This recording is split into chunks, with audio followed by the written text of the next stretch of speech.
Welcome to episode number 53 of the Eavesdrop podcast. Is that right, Matt? Give me a nod. It is episode number 53 of the Eavesdrop podcast, second one of the decade. And that's the last time I'll mention what number we're on for the decade itself. Today, our guest is the young, up-and-coming, hot talent. Could have been Rookie of the Year, but politics got in the way and he wasn't part of a popular team the way that he is now. Yeah. Mr. Dylan Envoy Hannon. Yeah, appreciate having me on, first of all. How you like that gas at the beginning of it? That was pretty good gas. I mean, if I didn't have a bad champs, I probably could have got it. Yeah? Well, I won an event. One Simp won an event. If you would have won it, then I think that Simp wouldn't have gotten it and you would have gotten it. Yeah, I think so too. It all just came down to Miami and champs. So you are, really quickly before we move on, I want to say a quick thank you to the sponsors for this podcast. Hecz coming back for a fifth time, I believe. Either way, Hecz, we certainly appreciate you, and I'll tell you a little bit more about them in a little bit. But we have a new sponsor of the podcast. First time appearing on the podcast, so you know that we are going to leave a like on the video in celebration of that. Honey. And I'll tell you a little bit more about that money-saving app in a little bit. Anyway, back to it. So you're how old right now? You just turned 20 yesterday. Well, yes, 2 days ago. 2 days ago. Yeah, 2 days or ago. A whole bunch of days when this goes live. Yeah. So when did you start playing Call of Duty? Man, I've been playing COD for forever. I think first COD was COD 2. The only one I didn't play. Call of Duty 2. Yeah, Call of Duty 2. Yeah, your game. How old were you at the time? 5, maybe 4 or 5. Like, my dad had me playing on the original Xbox. Okay, yeah. And on the 360, you mean? Yeah, 360. That's not the original one. That's how young you are. Yeah. You forget about the original black one with the massive controller. Yeah, and I played like Ninja Turtles on that one, I think. Yeah. And then we went to COD 2 on the 360, and I mean, the most I remember a game was probably COD 3 when you had like the preset classes on. Well, that's COD 2 too. Was it COD 2 too? Yeah. Okay. I don't remember as much. Yeah. But COD 3 was definitely like my first game I played a bunch, and then I played basically every COD up until now. Okay. And when was your first pro match? In Advanced Warfare. So like end of Ghost, I switched to competitive. Yeah. After playing Clan Wars for like the longest time. Yeah. And then towards the end of AW, my first event was Season 3 relegation. Okay. And we got double first rounded by Optic Nation and Threes Up. Yeah. And so that didn't go too well. Threes Up, Hilton. Shout out to Hilton. So Optic Nation at the time was Embos, Miracles, Killa, and Ricky. Yeah. What a good team that was. I hate the fact that they broke up. They would still be around just on their brands alone if they just stuck to it. They were a funny team. If they would have just listened, I think that they would have been. I mean, Embos obviously still around, and at the time there was like a little bit of, I don't know what it was, but they didn't want to play with each other. They didn't want to play with Embos or whatever it was. They just didn't. There was something there. But if that group would have stuck together, they could have done something. They could have gone on and just been like an entertainment street, because they're all funny, all of them. Yeah, like a TST or something like that. Yeah, but actually good at Call of Duty. I'm kidding. TST is nasty. Shout out to them. Okay, so I like to start my podcast by asking my guests a simple question. And you've seen the podcast before, so you should. Which one's your favorite so far? The Andy Miller one. Yeah, yeah. And you're not just saying that because he writes the checks. Nah, it's just. Right. I thought it was most interesting. Too. Yeah. Co-owners. Yeah. So yeah, Andy one for me. No bullshit is probably like my favorite one. Yeah. Yeah. That dude calls me a nerd. What did he call me yesterday? Oh, a dork. He calls me a nerd and a dork at least 3 times a day. That's funny. He's like, yo, we're going to do this. I'm like, what the fuck is that? He's like, fucking nerd. I'm like, what the hell? Fucking taking shots. Okay, so the question is, who are you today? Today, I'd like to think I'm a much more humbled, mature person than I was before. I think a lot of people will say back in like AW and even like when I was underage until World War II or BO4 that I was a very like immature, like just like, I don't know, just not a good person, right? And I feel like today I'm a much better person than I am back then, and I think it's something I can be proud of. Okay. Now, when you say that you're a much more humbled individual, why do you say that? Were you like a little brat, like running around talking shit to everybody? Yeah, basically. Sitting on Twitter talking shit just for fun, had nothing else to do. Like what? Give me an example. Let's start this. Did you ever talk shit to me? No. That's right. Well, But like I talk shit to like scum, formal. I talk shit on them, I guess, back in the day after they shit on me. Yeah. But nah, just like all the pros, like I just like talk shit with on Twitter, and it was just there was really no point. I was just being a little brat, little kid, and then a couple years went on, and I just learned to grow up, and that stuff doesn't even matter. Yeah, I don't think anybody holds stuff like that against anybody that's young. I mean, I still to this day talk shit to everybody, and I'm about to be 40 in less than a month. In February 9th is 21st. I'll tell you exactly right now. In 3 weeks, I'm going to be 40 years old, still playing Call of Duty, still talking shit to everybody, my teammates included. No one's safe around these here parts. Everybody but it's like trolly too. Yeah. People take it a lot more literal, I think, over social media. The thing is this. I mean it in the heat of the moment. Yeah, you know? I got you. Like, I literally mean it. If somebody on offense is still in their spawn after the half-minute mark in a round of S&D, and I get shot, yeah, you got a couple choice words for them. Like, loser, get out. Where's your confidence? Yeah, exactly. Well, like you're not going to learn anything back spawn. Not only you're not going to learn anything, but it's just you can literally you can tell a lot about a person the way they play Search and Destroy. Lack of confidence in their own abilities is the same thing that they're going to display in real life. Yeah. Okay, losers, get out there, forward, move, be the hunter, not the hunted. See how I weave that in there. All right, so tell me about your early days. I know that somebody when we picked you up, somebody said that you were a keyboarder. Yeah. Well, explain that to me. Yeah, so I definitely did keyboard throughout. I started in Black Ops 3. Okay. And this was when I was like 16, underage, and at the time I was playing COD, like S&D tournaments, but I was like super bored of that. I was playing like CS, like other PC games too. And I just was like, I know people are keyboard, and I'm like, I'm gonna try this out. Like it could be fun, right? So I played like some wagers and stuff with it, and I was like, I could like get used to this or keep playing, right? Yeah. And so I ended up like doing that, like tournaments, wagers. Obviously, it wasn't the best and like wasn't good at the time, but I thought it was fun and like just. How did you get caught?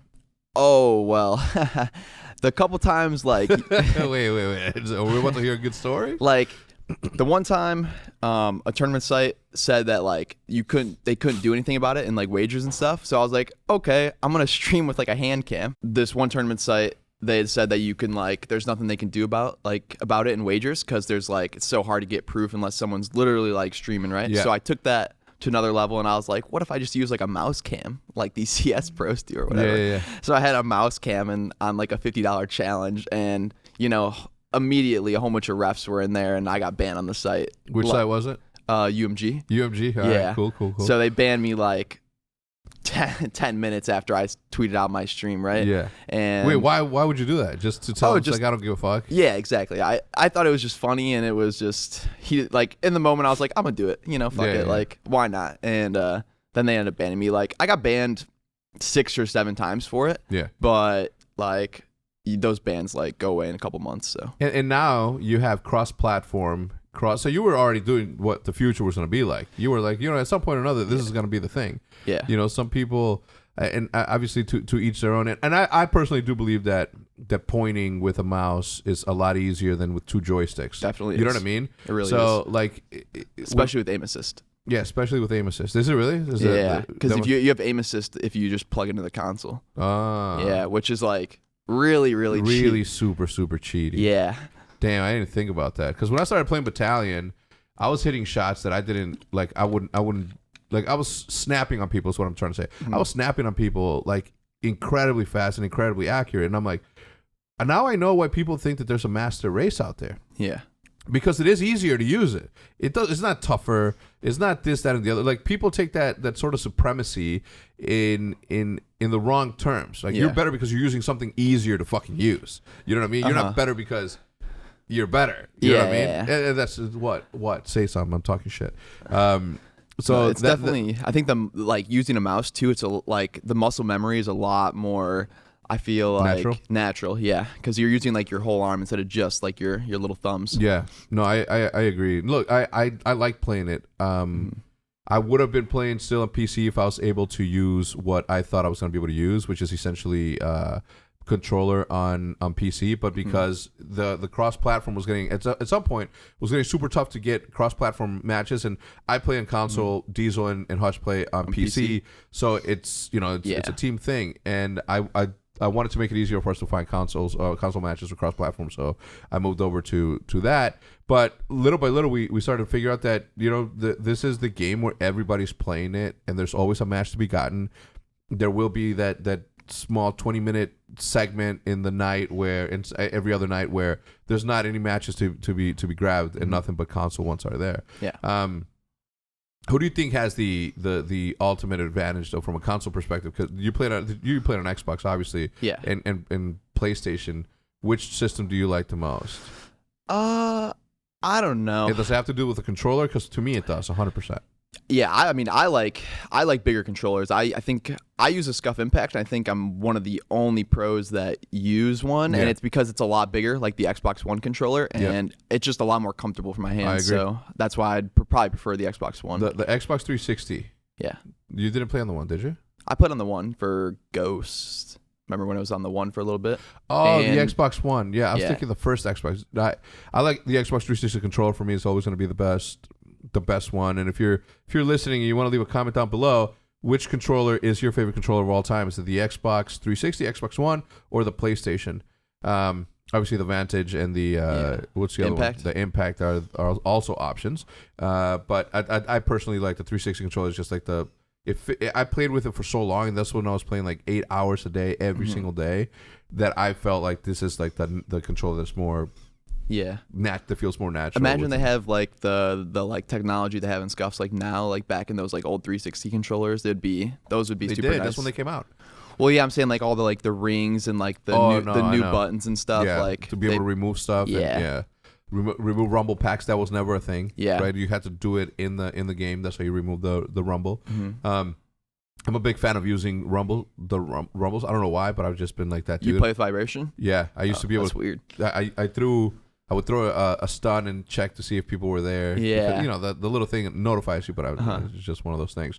All right, so you started playing in, what did you say, professionally? At AW. AW. Yeah. Advanced Warfare, that's the one we won, the championship on, that ring that you see right there.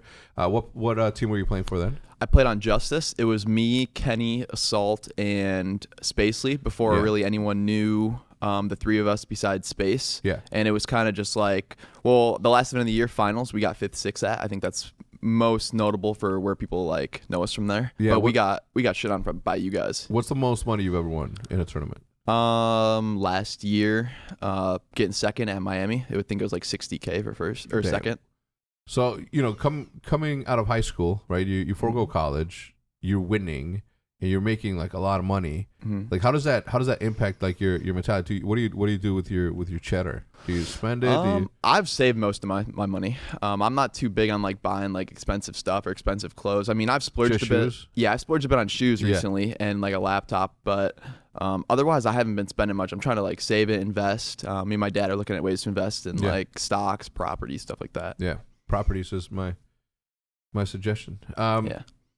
Okay, so you go to these events, you're playing, and you're super young, right? Like obviously, like you just turned 20, so you started playing right when it was legal for you to start playing. How did you? And the reason I'm asking is because there's a ton of people out there that want to go pro and just don't know the path to become a pro. Yeah.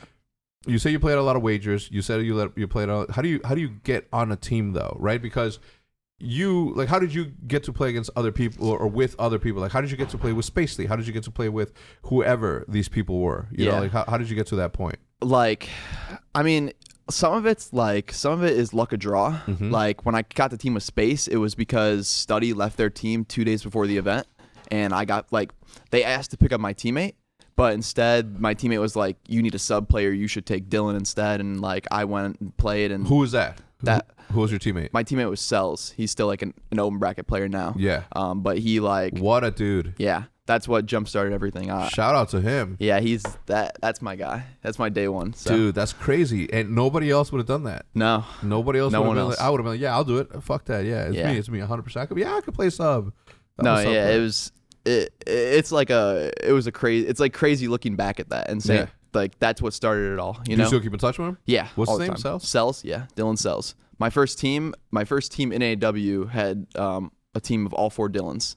All our names were Dylan. Really? Yeah. Like actual, your names were Dylan. Yeah, like it was so confusing. Real in Dylan. game. Yeah. And then Yeah, we played like our first day of playing was to like qualify for season 3 relegation, and we didn't know all of our names were Dylan, so we kept calling out like me and Cells kept calling out Dylan and Dylan, and then all of a sudden everyone else is turning 360, and we're like, we got to call each other by our gamer tags. Like this isn't gonna work.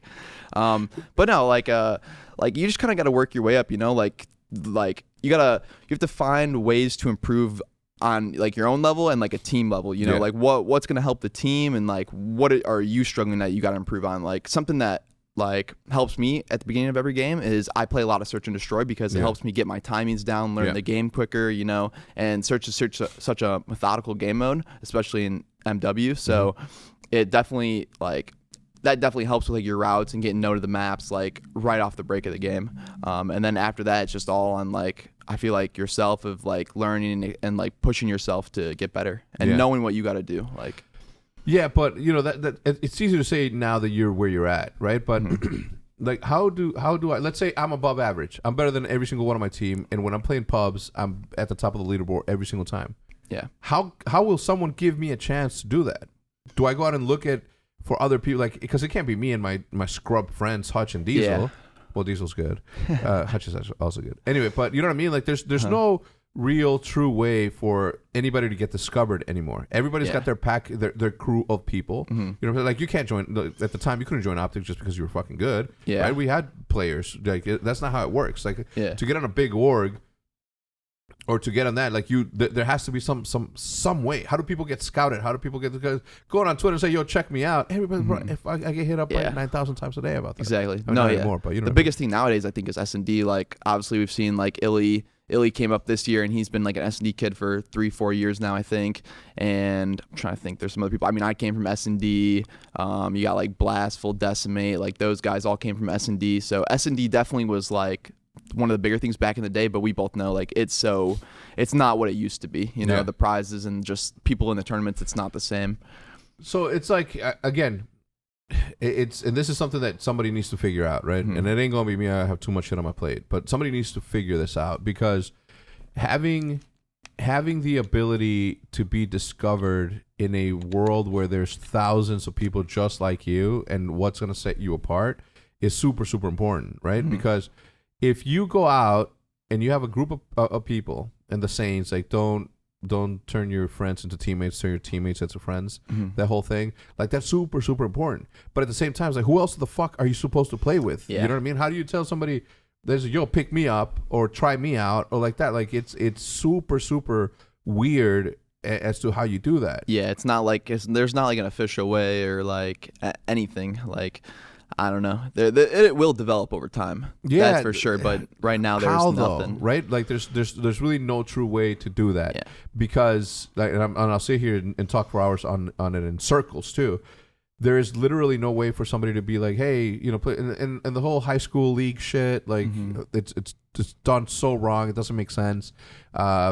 Even collegiate esports, right? Like there's so much room to grow in those things, and like now that they're starting to be developed, like you know, it's good. But even like in this very moment in time, it doesn't make sense, right? Because if you're 20, just turned 20, you should be a sophomore in college. Yeah, you're a sophomore in college. You play Call of Duty at a professional level. You're not gonna put yourself to play for the Northwestern University, right? For nothing. Yeah. No, and for not even a big stage or a big, you know, audience. Right? Yeah, maybe for a scholarship or whatever. Yeah. But even then, like, you don't want to like mess with your school, or if you got sports going on, it's so hard to manage all that stuff, I think. Yeah. So again, it's that one thing. You know, back in the day, we would recruit people into Optic by seeing who was shitting on us. Right, and then we would bring them into private lobbies where we would all be playing, and then if they kept, you know, if that wasn't an anomaly, or that wasn't one of those times where it was good, you don't have a booger. It just itched. Yeah, it just itched. Anyway, anytime you're doing that, the camera points at me and it goes away from you, so you're good. I figured. Yeah. So you know, like that's how we used to do it in the past. Like that's how we did it. Now there's so many goddamn people playing this game. Yeah. And there's so many teenagers out there, right?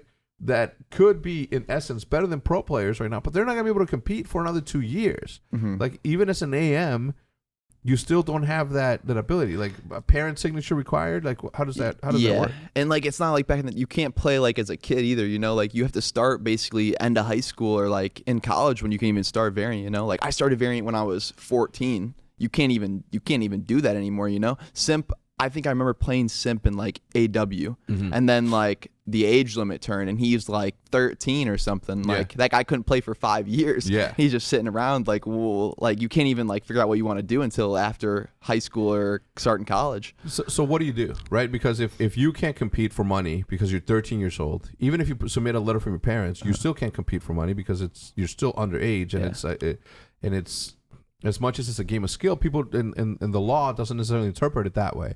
So does your dad sign up for you and he collects all your cheese and he's just this 35-year-old phenom? Yeah. He's just winning everything under your name. Under your name, and then what? He gets picked up, and then we're expecting this 35-year-old dude with a family. He's like, no, it's like, it's just this little guy. It's still in my son. Then what do? You're fucked, right? Like for 5 years. So I think that there's got to be a lot that needs to be sort of developed from a Call of Duty perspective. One of the things is obviously the blood mode needs to be removed. Like the fact that in Ghosts we had paintball mode, right, where it was green ooze instead of blood. Same thing with AW. In AW, same thing, right? It was robot oil or whatever. Like that sort of thing needs to happen again and again and again. And blood and gore doesn't do shit for me. You know what I mean? It really doesn't change anything if you take it away. Like if you go back to Black Ops 1, incredible artwork, right? Like you could see people's limbs, or Black Ops. Black Ops, right? It was a World at War. Where you could see limbs coming off. It might have been World at War. Yeah, in World at War, like you got hit with an airstrike, and then you would see your soldiers just like fucking lose a leg, and it's up in the air. Like that doesn't do shit for me anymore. You know what I mean? Like the reality of everything is the fact that we've seen it all on TV. We've seen it all. It's the age of the internet. That's no longer like an impressive, like, oh my God, it's the dopest shit. Like you see, it's not Mortal Kombat in the 90s where or like blood flying on your screen, like like the jelly, like all that shit. Like nobody needs that. Like especially like a lot of like futuristic CODs now, just throwing paintball effects. You know, like paintball effect, lasers, like anything. Yeah, and to me, that's the sort of thing. That's step one to sort of continue to help the up and coming amateurs sort of. If you're farming talent at an early age like 13, that's the thing that you need to do. Yeah, you know what I mean? Because I agree. From a competitive standpoint, you want to be able to develop these players, and you want to be able to sort of give them the path to see if you're going to end up with an excellent player. And we do ourselves as a Call of Duty community, we do ourselves as an esports community a disservice in not sort of nurturing that talent and see what it can become. You know what I mean? Yeah. It doesn't affect anything. Like it won't affect viewership if it's. People aren't gonna say, "Well, I'm not buying it because they remove blood from this thing." Yeah. You know what I mean? Call of Duty's Call of Duty. Yeah, Call of Duty. Look at Halo. Look at Counter Strike. You don't see any like how much blood do you truly see on there? It's like none, not much. Yeah. So. It's not something that I think, and I know from Activision's perspective, it makes it almost difficult for them to be like, well, we have a $1 billion a year industry. Like, why would we tweak anything? And, exactly. And just let's keep on fucking games up for the rest of the time and do that. Keep making their cash. Yeah, keep making cash. So I understand, but I think that from an esports perspective, we need to sort of be better at farming that talent, because if the Simps of the world, the U's of the world, the Illies, all these super, I mean, think of a Scump, right? It was, what game was there? I don't know. It was this. Okay, Scumpy couldn't play for 2001 at Champs because he was underage, right? The following year they changed it. And then he could compete. But imagine if he kept on hitting these roadblocks where you can't compete.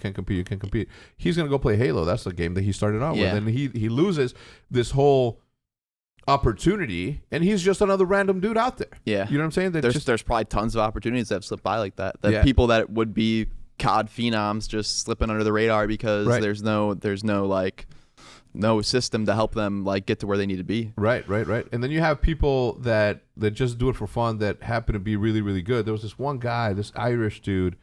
Oh, I feel like shit that I don't remember his name, but he started as a YouTuber and then he played pro for some of those out there. What the fuck was his name? Anyway, I wish I was Thorin in situations like these because I would know the fucking name of the player. But he started as a YouTuber and was good enough that he played professionally, right? Right. And there's these, like, over and over, you're going to see these situations that are out there that people are just not going to get a chance. Look at the current state of Call of Duty as it stands right now. There's a lot of pro players that didn't get picked up for whatever fucking reason, that didn't get picked up on pro teams, whether it's relationships between players, whether it's relationships between owners, and whether it was relationships, whatever. It's who you know that ended up, taking care of half of the league's teams. But then you have other people out there that just didn't get a fair shake at this thing. Yeah. You know what I mean? Like, and yeah, there's going to be other franchises that are going to come in when we expand, if we expand to more teams. Like, the talent's going to be there, but it's an atrocity in a sense that these people could essentially be like, man, you know what? I didn't get picked up. I'm going to go play a different game. I'm going to go.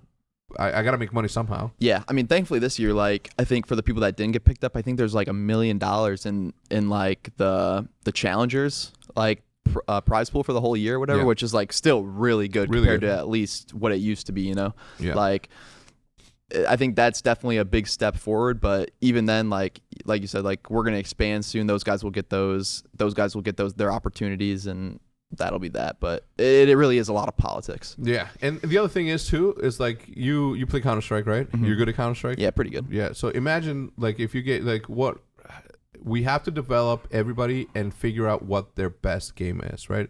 Because you're good at Call of Duty, but imagine if you were going to be double the player that you are now in Counter-Strike, but you'll never find out because Call of Duty is giving you such a good, opportunity that you never really truly find out. The other thing is that you'll never be able to improve above what you are now unless you play better players. And AMs, when are they going to get a chance to get some reps in against the best of the best of the best? And I think, again, that's another disservice that we do ourselves, where you're only going to play Atlanta, you're only going to play New York, you're only going to play these people. Yeah. They only get to play people worse than them. Yeah.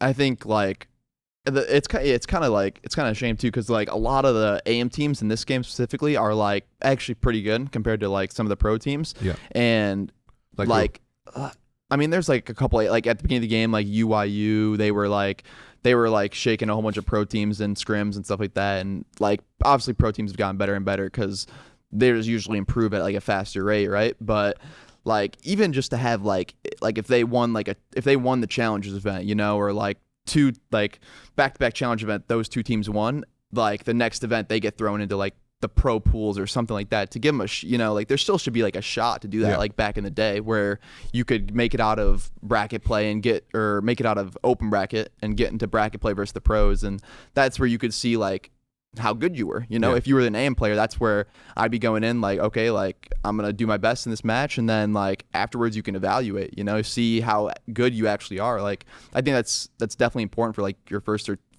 one or two events, like back in the day, where you'd go there and you make it through the open bracket versus all like the shitty teams, and then you get to like the pro teams and you either get shit on or maybe you play them tight, and then you can evaluate. Yeah. I don't know. There's definitely a lot of work to be done. I mean, obviously from the development standpoint, but also in-game standpoint. Like, right, and we were talking to Clayster last week, and we had this conversation that sort of, put things into perspective for me, right? Like, we're playing a game that has been in development for 2 years. Modern Warfare, the game that we're playing today, has been in development for 2 years. And it only took, I mean, still to this day, it's still a little bit messed up. There's a lot of shit. Like, we're about to play a tournament in the inaugural season where every single team has put up 25 million minimum. Okay, minimum. People talk about, it's 25 million. No, bud. It's like 30 million when you put everything into consideration. 25 plus salary, 25 plus operations, 25 plus travel, all that. 25 plus equipment, 20. Like it's a lot of money, right? And we're about to play this thing. And spawns are a little wacky, right? And like wacky. And look, I only play Search and Destroy, and I'm having a blast. I love the game. I can honestly sit here and tell you that I love playing that game. When I'm not playing it, I'm thinking about playing it. When I'm not playing, I'm thinking about Gunrunner. I'm thinking about why the fuck does my M4 suck? You know what I'm saying? Like, it's not my steady shots. I've always been an excellent goddamn AR, and here comes fucking Modern Warfare. Now I suck as an AR. Yeah. Hey, before I continue, let me give a quick shout out to the sponsors. All right, so our first guest coming back for like a whole bunch of weeks is Hecz, a new wellness brand for men. And you've heard me talk about this a whole bunch of times because this is the problem. Okay, and you won't have to worry about this because you just turned 20. But 66% of men lose their hair by age 35. Sitting here as a 40-year-old phenom with a full set of hair, thick as all can be, I can say that I can't really speak on this because I take care of my hair. I wash my hair with soap maybe 2 times a week. Aside from that, it's just a light something, make sure that it's not stinky. If I'm sweating or if I'm doing anything, then obviously I'll wash it, but I really, really take good care of my hair. But 66% of men lose their hair by the age of 35. Matt, you're almost going to be 35. Your hair's kind of thin, so you better take care of it. The thing is that when you start to notice your hair loss, it's too late. Okay? You want to take care of it. It's like, right now, I'm a little bit heavy set, right? I know that if I want to take care of this now, it's going to be easier now than it is if I weigh 230 or something like that. Big dude. So it's easier to keep the hair that you have now than to replace the hair that you've lost. Is the hairline slowly starting to move backwards? Any bald spots yet? No. That's good. I ask you this. Do you want a bald spot to pop out or do something about it first? Do you want your hairline to recede or do you want to do something about it first? Why do guys turn to weird solutions or do nothing when they can turn to medicine and science? I have a solution for you. 4hims.com is a one-stop shop for hair loss, skincare, sexual wellness for men. And it's as simple as this, all right? You get connected with real doctors and medical-grade solutions to treat hair loss. Okay, we're talking about well-known generic equivalents to name brand prescriptions to save your hair. That's not going to work. No snake oil pills, no gas station counter. Think about this, man. A lot of people go there and they're like, hey, this Energizer is going to work. Why wouldn't this sexual pill? Why wouldn't this pill make my thing bigger or make me last longer? Why at a gas station? You know, so no counter supplements. The prescription solutions that 4hims provides are backed by sciences. Okay, there's no waiting room, no awkward doctor visits. Save hours by going to 4hims.com. Is super easy. Okay, all you do is you answer a few questions. A doctor will review your answers and prescribe something to you. The products are shipped directly to your door in a private label, so nobody's gonna see is that, yo, this dude, he's got, reptile dysfunction. You know what I'm saying? No. You get that. Maybe you just want to be a superhuman one of these nights, and you don't necessarily need it, but you want the little extra punch. This is what you do. Okay. If you order now, Eavesdrop's listeners get a trial month of Hecz for just $5 today, right now, while supplies last. You go to the website to see the full details and the safety informations. This would cost hundreds if you went to the doctor or a pharmacy, okay? Not to mention the in-person awkward conversation of, look at this. I need help. Help me. Help bring this back. Look at this hairline. So if you go to 4hims.com/eavesdrop, that is FORHIMS.com/eavesdrop, EAVSDROP. 4hims.com/eavesdrop, you get $5 off right now while supplies last. Okay, so again, get a trial month of Hecz for just $5 today at 4hims.com/eavesdrop. We have a new sponsor this week, Maddie. Their name is Honey, and you use it. You talk about it all the time. You said that you're King Honey. That you don't buy nothing unless you're getting a goddamn discount that searched throughout the web. And this is what this is. Okay, what is Honey? Online shopping is supposed to be easy. So why is it so hard to find a coupon code that actually works? Thanks to Honey, it doesn't have to be. Honey is a free online shopping tool that saves you money online. Okay, it automatically finds the best promo codes that applies to them on your cart, which makes online shopping finally feel as easy as it's supposed to be. The way it works, and Maddie has been trying to get me to do that, is you pretty much put a whole bunch of stuff in your cart, and then you put a code. Honey will then search the web to find coupons, and you see it live. Discount. And little by little, you see your 3-figure total go down to 2. or 3, you know what I'm saying, or 1 or whatever discount it is. So the way that it works is if you imagine shopping for one of your favorite sites, let's say Target, Best Buy, Sephora, Macy's, eBay, Etsy, Walmart, etc. When you check out, this little box drops down, and all you have to do is click apply coupons. Okay. You wait a couple of seconds for it to scan the entire internet to find a promo code that's going to give you the discount, and then you watch the prices drops the way that I just described it right now. Okay, the way that I did it finally was I was doing my usual, I'm about to travel, Target, I need underwear, I need socks, I need this, that, and the other. I'm like, you know me, I just do it from my computer here, and then I go home. By the time I get home, it's there. Sort of scenario. So that's what I did. So what I did is I did that on Hanes. I only buy Hanes because Michael Jeffrey Jordan endorses Hanes, so I've always worn Hanes. I got massive discounts on that. It made it super, super easy. Okay, I think I saved close to like $15 or something. Anyway, it allowed me to buy another pair if I wanted to, but I ended up just pocketing that. So Honey has found its over 18 million members, over $2 billion in savings. That's $2 billion in savings. That's a crazy amount. It's $2 billion with a B, Maddie. Users love Honey, and that's why there are over 10,000 plus 5-star reviews on Google Chrome Store. Okay, not using Honey is literally passing up free money, and I hate to leave money on the table, so you better believe that this is the way to go. It's free to use and installs in just 2 clicks. Get Honey for free at joinhoney.com/eavesdrop. That's joinhoney.com/eavesdrop. joinhoney.com EAVESDROP, and get Honey for free. If you don't like money, you ain't my honey. So go ahead, sign up one more time for the people in the back. It's free. Just go to joinhoney.com/eavesdrop.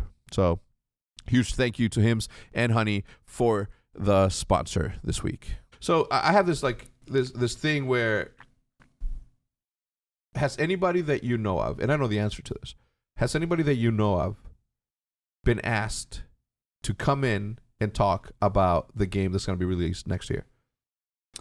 The answer is no. No, not specifically. Especially like Clay was saying last week, the Activision's on board. It's literally all about the devs being on board, and for some reason we just can never meet in the middle.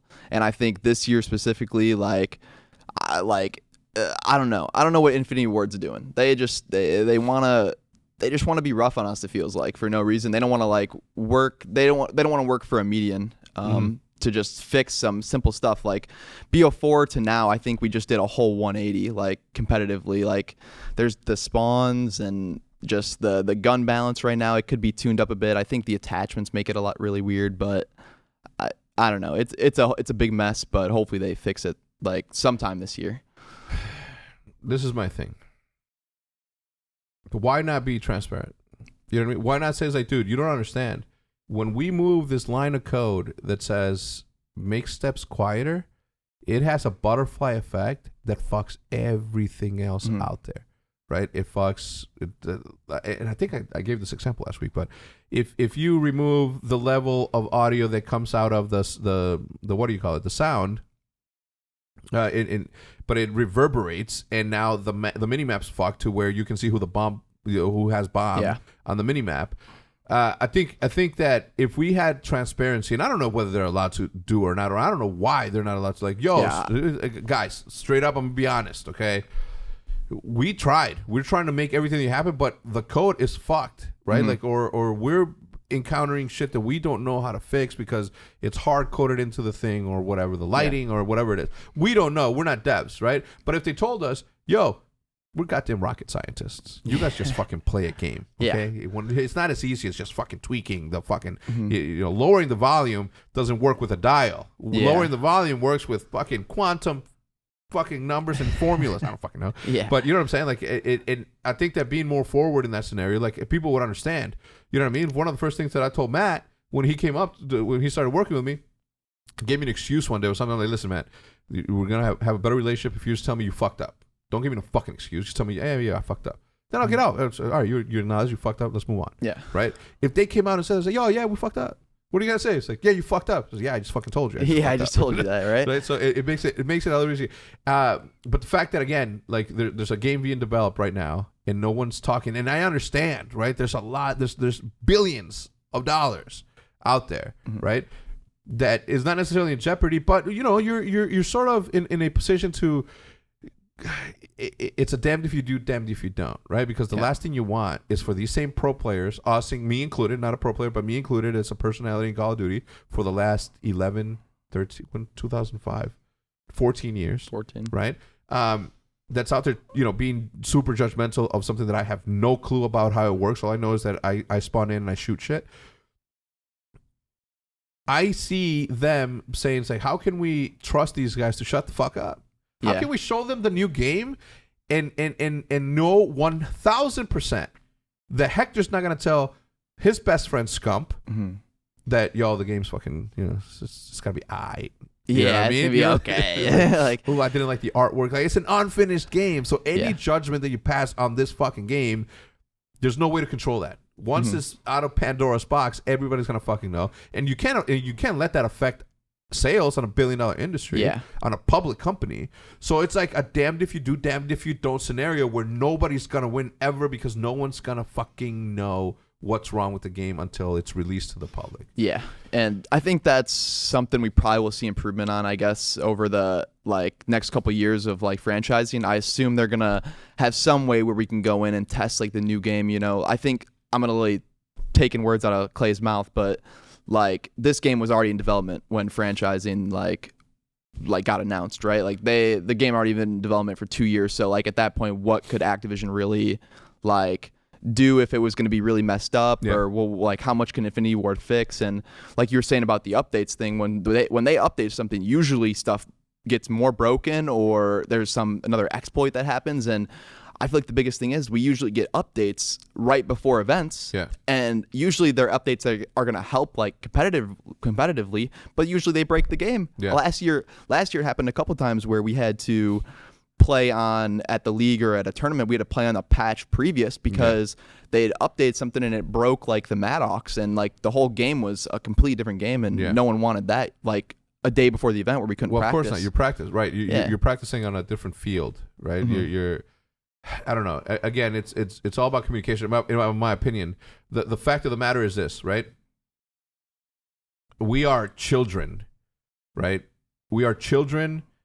If a dev tried to explain to us what's happening in the hard code or what's fucked up, it's like explaining why bills have to be paid or why taxes need to be paid to a 3-year-old. Yeah, you know what I mean? The 3-year-old's gonna hear your words, but it's not going to compute. Yeah, you're just talking to the crowd. It's not going to compute, right? Maybe one 3-year-old genius will be like, oh, yeah, fuck it. Whatever. But that's what I feel is going to be the ultimate decider on how quickly, because this is going to be successful no matter what. It's going to be a successful thing. It's we've been playing competitively for how long, right? It's coming up on 13 years of true competitive formats.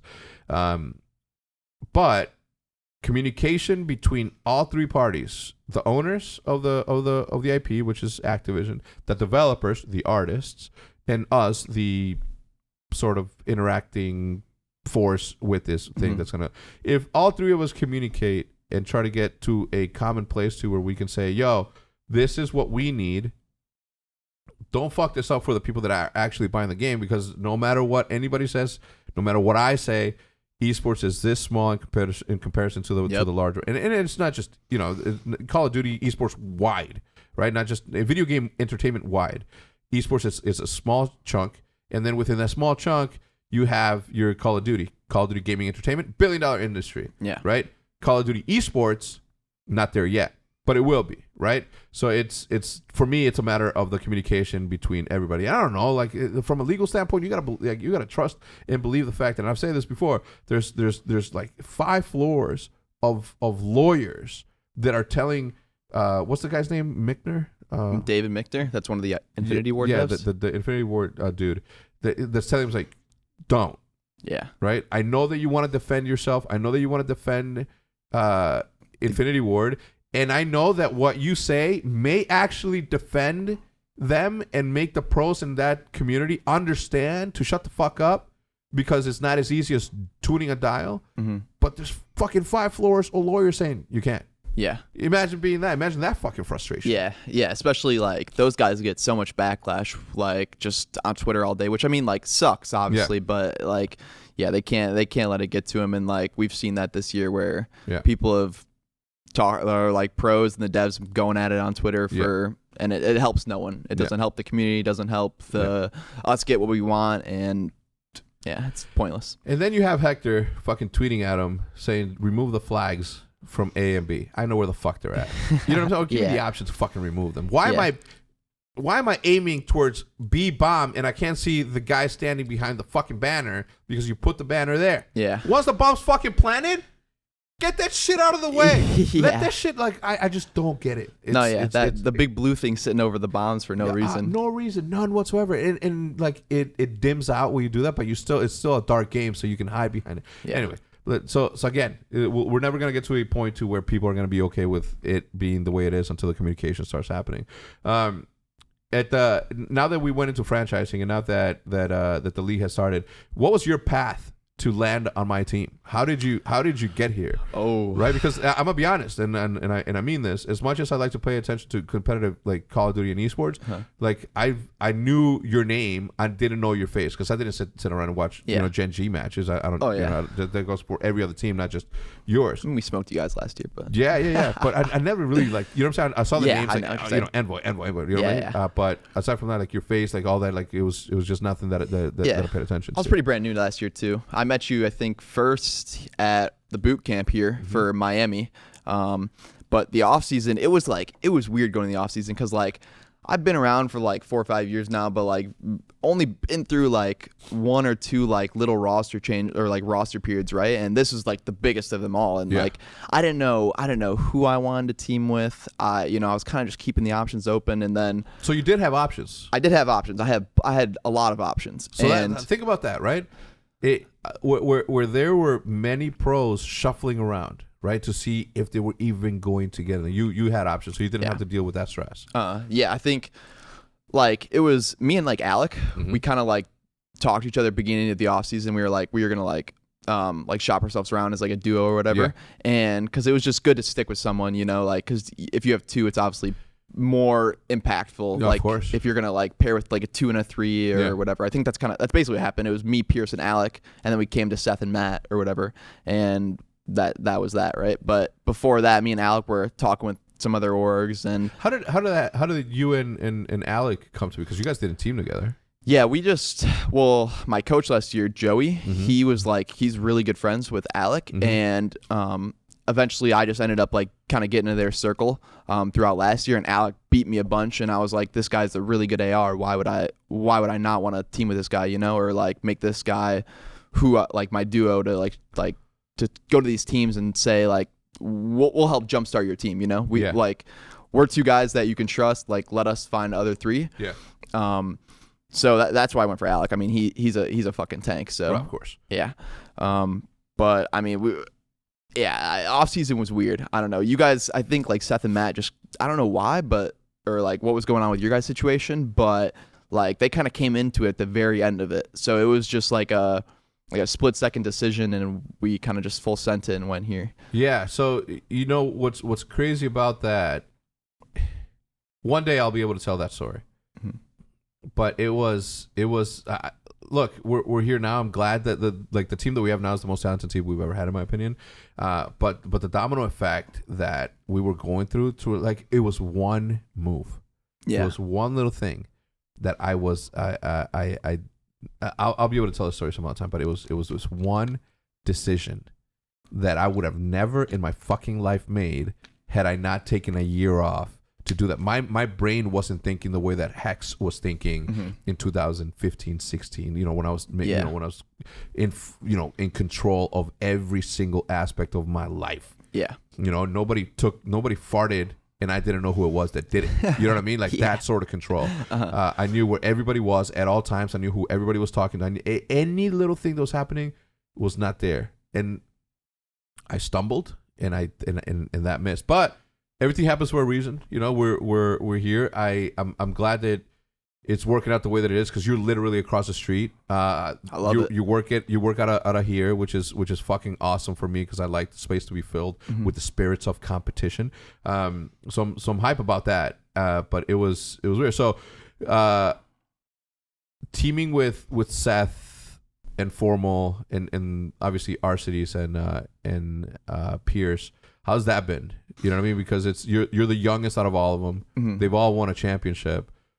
They're gonna, how does that feel? Like, do you have like this sort of like I'm the little brother? I kind of get like the little brother feel. I don't know. It's definitely a different aroma. Like going from last year, it was just a team of like a bunch of unknowns that I had, and like we're chasing that championship, right? We're striving to try to get that, and we got second twice. But this year, it's just like it's a whole different like feeling around it. Like these are like champions you're teaming with, like these guys that have done it 20 times, like Seth and Matt have won like a bunch of times. Alex, just a world champ last year. Pierce won last year. They all won last year. Yeah. It's just like there's just a different feeling around it for sure of just like this is a winning caliber team, not that, like if we fucking get lucky, we might win this tournament, like last year we have a good outing this time around. Yeah. So that's definitely, I like that feeling a bunch. And it's like, I don't know, I feel like people always ask me if like it like gets to me that like I haven't won, or like if I'm just like the, I don't know, because I'm like a strong voice usually in game, and I feel like people think it's kind of like drowned out on this team, which it really isn't. No. And I don't know, I feel like I'm like really mature when it comes to that stuff, and like team, like the team, what is the word? Chemistry? Yeah, like the team chemistry, right? I feel like I'm really good when it comes to that stuff, and like just being the best teammate I can be. So I mean, we bump heads here and there, but I look at it as we're just arguing for the better of it, Me and Pierce will argue a bit, but like we both know like we have nothing against each other. We're best friends, but we're gonna argue it out, and we're gonna figure out a solution. Yeah. And I think people take it, like you see like Reddit posts about it all the time. Like people take it just the wrong way. Like people don't look at it from like a real sports background. People in real sports, like the head coach and like the star player will sit there and scream at each other on the sideline, and then the next day it's nothing of it. You're back to practice, or even at practice, you got to talk some out. You got to argue stuff out. Like, we're men, bro. We're gonna get mad at each other, Like it's like instinct, and people are gonna have their off days where they're frustrated, and you just gotta work it out and like not hold grudges. That's really the biggest thing, is not holding grudges, and a lot of people do that, and that's why I feel like a lot of people are just bad teammates. Yeah, communication obviously is one thing that I've learned in the last 10 or so years of doing this, is that if everybody, and it's crazy. Like I've always been a massive sort of advocate for let it out. You know what I mean? Like we're and obviously like women are just as impactful as men are. But when we first moved into the 60-50, one of the first things that I said is like, we're all boys here. If you have some fucking feelings, you tell us the feelings. No one's gonna fucking figure out what the fuck you're trying to say. No one's gonna fucking read your mind. No one's gonna read your body language. If you're sad about something, say it. Yeah. Because I have too much shit going on in my head and in my life to, identify what the fuck your problem is. Yeah. And we ran into that several times. And people bottle it up too. Yeah. And then one day you just explode, and it's like, whoa, who's this guy? This is not the guy I know, Yeah, because imagine you having the worst time of your life, right? And it's because someone's doing something that if you asked, they could immediately stop it. Yeah. So you went a month in your own head just pissed off at someone for doing something that they don't even know that they're fucking doing. You know what I mean? Like if you're snoring too much, right? Like, all right, well, I'll just get in my own room, bro. It's all good. Let's win this tournament. But if you bottle it up because you're like you care about his feelings or your feelings or what it's gonna like, be open. Like no one's ever going to be mad at you for saying it's like, yo, your fucking breath stinks. You know what I mean? Yeah. Like, oh shit, well, word, my bad. Let me go fucking like.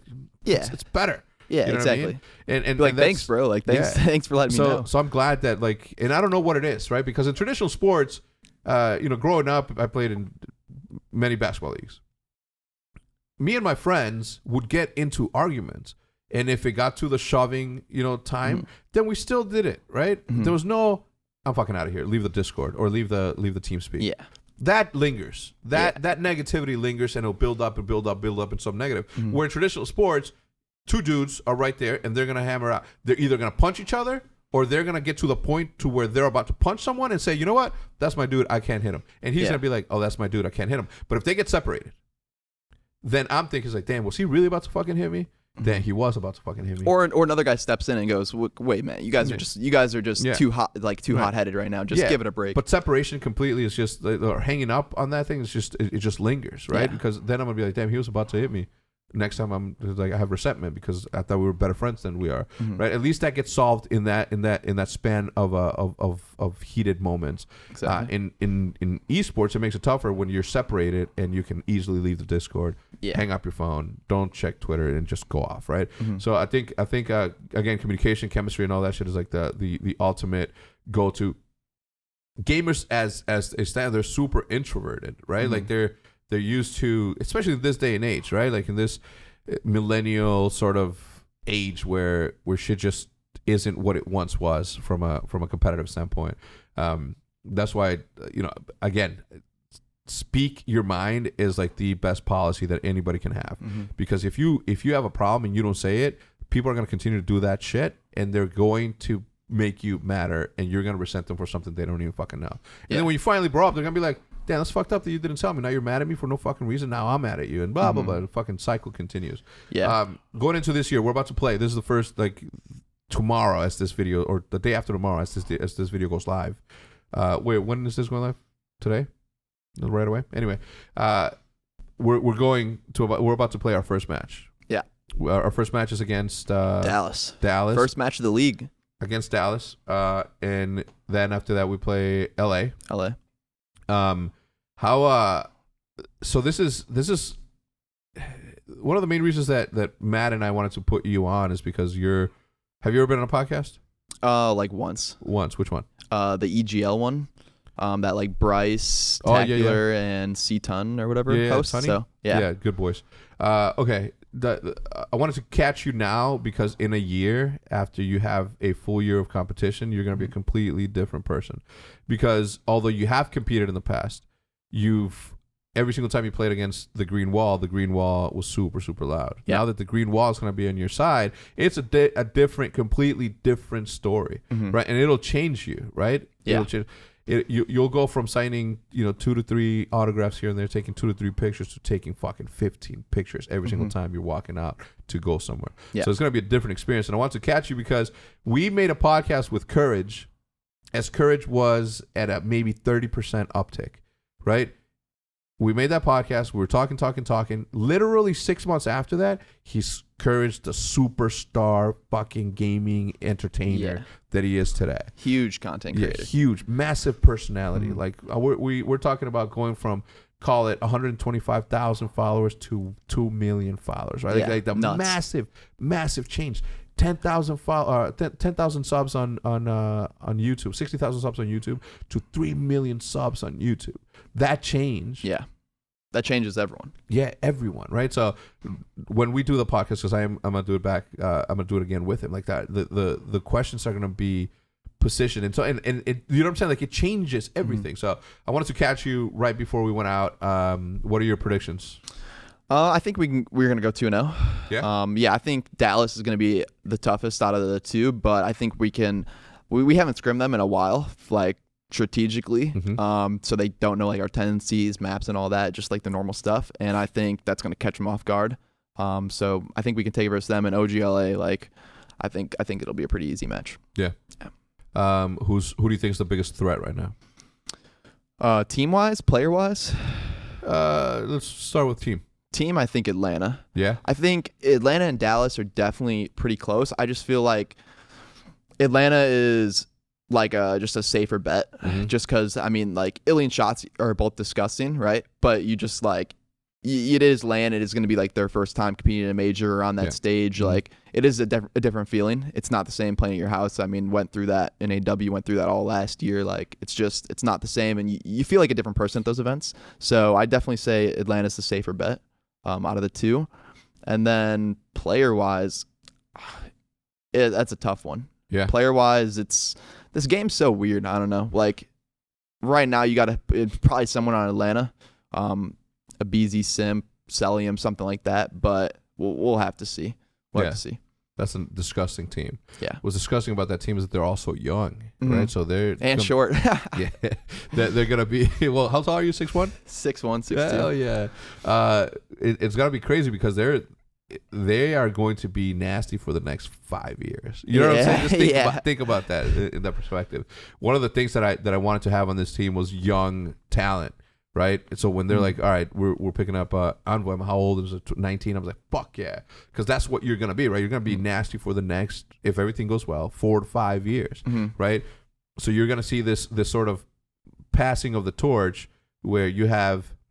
And I don't know when fucking Scump's gonna retire, right? He's what, 24, so he's still. I mean, you have 25, CS:GO, I think now. 25. He's got the CS:GO players out there that are like 35, fucking still snapping on kids. So you can only imagine, right? You have Formal, you have like everybody on this team is so talented that you really don't know when someone's gonna retire, right? Yeah. You don't know the limits yet. Especially we're not even like we're like an old esport, I guess, like because we've been around for so long, but like brand new. Yeah, like we don't know what it's like how far people can take this, you know? So like Clay's 28, right? Or 27, something like that. Like we don't know if people are going to stop like at 30s or not, you know? So I hope I can play as long as I can. I'm going to put all my effort into it and try to make this dream keep living. As a 40-year-old top AM in the community, I can tell you that you'll never stop, one, being good, two, loving the game as much as you'll be annoyed with it.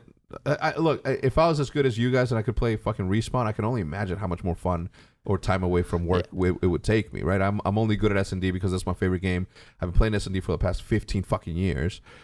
Like, it's my thing. We're playing in Crash, and somebody fucking talked, like, I don't know where to go. I'm like, motherfucker, you've been playing Crash for the past 13 years. What do you mean you don't know, Hutch? Yeah, I've played Crash and I know what to do. Right? Like it's we've been playing since 2006. Yeah. I don't know where to go. It's the same fucking maps with doors. Go top 3. Yeah, like doors, no doors. No doors. It's fucking whack, right? Yeah, it's just like especially like why would you throw that on the Crash or whatever? It just you're never gonna get inside the what is it, A? Like, never. No. You like if it's a 1v1, you're just not gonna get. You're not gonna plant the bomb. You're not gonna close all doors, and you know where he's coming from. Yeah, unless you go top window. There's some hills in Respawn where you just shut all the doors and that's it. You won the hill. Yeah, that's insane to me. Like I appreciate it. I know that they were going for the Rainbow Six breach and clear bullshit, but much more tactical. When I stepped into Crash recently, when it first released, I was like, look what they did to my baby.